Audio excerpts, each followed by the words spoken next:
មានបញ្ហាជាមួយខ្មែរយើងធ្វើស៊ីខ្មែរយើងអត់កើតធ្វើខ្មែរយើងអត់បានឥឡូវ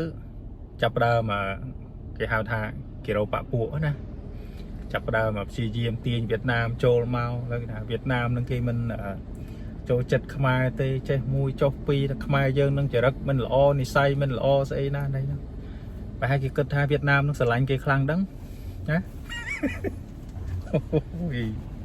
គិតទៅបងប្អូនមើលមួយថ្ងៃខ្ញុំមានអារម្មណ៍ថាវាអស់និយាយដល់ពេលរងថ្ងៃគេព្យាយាមថាគេដាក់សម្ពាធទៅលើថ្នាក់ដឹកនាំរបស់គេរដ្ឋាភិបាលរបស់គេហ្នឹងគឺធ្វើម៉េចគឺឲ្យចាត់ការខ្មែរយើងហ្នឹងគឺឲ្យដាច់ស្រេចណា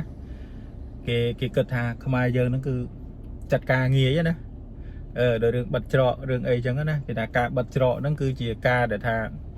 ធ្វើឲ្យខ្មែរយើងនឹងដាច់ពោះធ្វើឲ្យខ្មែរយើងនឹងគឺអស់កម្លាំងទៅតស៊ូជាមួយគេចេះមួយចុះពីរបាទដល់ឥឡូវប្រហែលខែកន្លងមកហើយណាហើយខាងខ្មែរយើងដូចសម្ដេចលោកចេញទៅបញ្ជាក់ម្ដងហើយម្ដងទៀតណាអាចបិទដល់ទៅ500ឆ្នាំក៏ស្រុកខ្មែរយើងគឺអត់មានបញ្ហាដែរហើយប្រជាជនខ្មែរយើងដែលរស់នៅស្រុកខ្មែរអញ្ចឹងយើងដឹងហើយថាការបិទច្រកនោះវាប៉ះពាល់ឬក៏មិនប៉ះពាល់បាទជាពិសេសអារឿងតំណែងរឿងរបស់របរប្រើប្រាស់រឿងការហូបចុកស្អីណានៃហ្នឹងគឺយើងអត់មានប៉ះពាល់អីសោះតែម្ដងណាអាភ្លើងក៏យើងមិនប៉ះពាល់អ៊ីនធឺណិតក៏វាមិនប៉ះពាល់និយាយទៅរបស់ទាំងអស់ហ្នឹងគឺសិតតែថាសៀមហ្នឹងគេគិតថា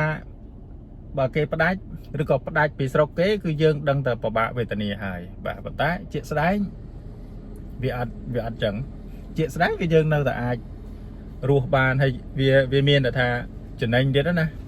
ធ្វើឲ្យអាតំណែងរបស់យើងដែលថាផលិតក្នុងស្រុកហ្នឹងគឺទទួលបានការគ្រប់គ្រងច្រើនជាងមុននិយាយទៅមួយរយៈហ្នឹងគឺខ្ញុំឃើញការចំណេញច្រើនណាពីការបិទច្រកណាហើយបងប្អូនប្រជាជនខ្មែរយើងក៏ស្រោះដៃគ្នាទៀតប៉ុន្តែវាមានខ្លះដែរនេះដែលថា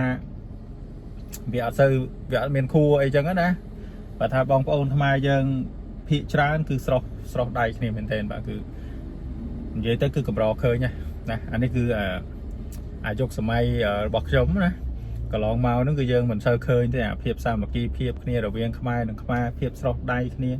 ប៉ុន្តែហេតុការណ៍លើកនេះដែលថាយើងមានហេតុការណ៍ជាមួយសៀមហ្នឹងគឺវាមានរូបភាពដែលថាជាច្រើនដែលថាឃើញថាពីទឹកចិត្តរបស់ខ្មែរយើងថាចេះស្រឡាញ់គ្នាចេះមួយចុះពីរអីចឹងទៅហើយឥឡូវខាងគេនៅមិនសុខទេណាគេរោតែចំណុចណាមិនល្អដើម្បីមកវាយប្រហារខ្មែរយើងហើយឥឡូវថ្មីហ្នឹងគេយកអារឿងចំណុចដែលថាយួនគេធ្វើផ្លូវស្អីណានៃនឹងយកទៅនិយាយគ្នាវិភាគគ្នាបែកហូស្ទឹងយកមកសាយចំអកទាំងដែលថាអត់ដឹងរឿងអីសោះណាអញ្ចឹងបើថាឥឡូវចាំមើលរងថ្ងៃហ្នឹងគឺព្យាយាមហ្នឹងឲ្យវៀតណាមបិទឲ្យថៃបិទបានន័យថាគេព្យាយាមប្រមូលណាប្រទេសផ្សេងនេះគឺឲ្យបិទឲ្យទប់ស្កាត់កុំឲ្យខ្មែរយើងចេញតាណារួចអីចឹងណាឬក៏អីវ៉ាន់តំណែងស្អីណានៃចូលមកខ្មែរបានហើយបិទជាប់អីផ្លូវអាកាសអញក៏មានផ្លូវទឹកអញក៏មានហ៎អូយពួកឯងអើយណាព្យាយាមតទៅទៀតណា